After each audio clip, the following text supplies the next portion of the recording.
ఎప్పట్లాగే 6 గంటలకు అలారం పెట్టి 7 గంటలు రెడీ అయిపోయాను. ఆ ఇంటికి దగ్గరలో ఉన్న రాములవారి గుడికి వెళ్ళి దండం పెట్టుకు వస్తాను. మా అందాల రాముడిని ఊరంతా ఊరేగిస్తుంటే అసలు సిసలైన పండగ వాతావరణం నెలకొంది. ఆ తర్వాత ఎంతో అద్భుతంగా జరిగే సీతారాముల కళ్యాణం చూసి కనీసం బింది పానకం నీళ్ళని తాగేద్దాం అనుకున్నాను. కానీ ఒక గ్లాస్ తాగాను. కానీ ఏ మాటగా మాట మాయా బెల్లం వేడి మర్చిపోయారనుకుంటాను. అన్న సందర్భంలో అన్నం వడ్డేద్దాం వెళ్తున్నాను. ఇక్కడ ఉన్న ఐటమ్స్ చూస్తుంటే ఒట్లో కులై టైప్ ఓపెన్ అయిపోతుంది.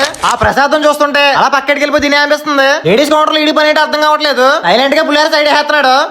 అలా కొంచెంసేపు అన్నం వడ్డిచ్చి బేసిన్లో రైస్ నాలో ఓపుగా అయిపోయేదాకా తిరిగేసి చివరి వరకు ఉంటే చిరిగిపోయిన ఆకలి తప్ప మనకేం మిగలవు. తినేయడానికి వచ్చేసాను. నాకు చెప్పకుండా ఒకటే తినేస్తూ ఎలా నవ్వుతున్నాడు చూడండి.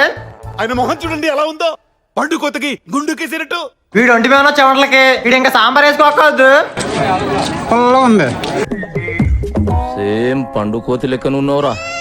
వీడు సాంబార్లో అన్నం వేసుకున్నాడు, అన్నంలో సాంబార్ వేసుకున్నాడు తెలియట్లేదు. తినేసాక మళ్ళీ అన్నం వడ్డించడానికి వెళ్ళిపోయాను. ఆ ఇంటి దగ్గరలో ఉన్న కాలువలో కుర్రోళ్ళు ఎండలో చల్లగా చిల్ అవుతున్నారు.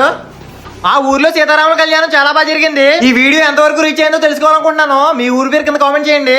కంటెంట్ నచ్చితే సబ్స్క్రైబ్ చేసుకుని నాకు సపోర్ట్ చేయండి. బాయ్ బాయ్, నెక్స్ట్ వీడియోలో కలుసుకుందాం.